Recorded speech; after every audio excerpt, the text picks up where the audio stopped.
বাংলাদেশের জাতীয় মাছ ইলিশ মাছ। মানটা যেমন, দামটাও ঠিক তেমন। স্বাদ আছে, বাট কিনে খাওয়ার মতো সাধ্য সবার থাকে না।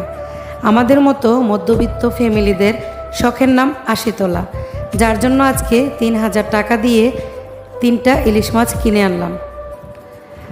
যারা গরিব ফ্যামিলি, সাধারণ ফ্যামিলি, তারা কখনো মন চাইলেও কিনে খাওয়ার মতো তৌফিক তাদের হয় না।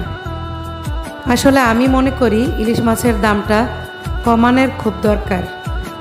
আমরা সবাই চাই যেন ইলিশ মাছের দামটা কমিয়ে দেওয়া হোক।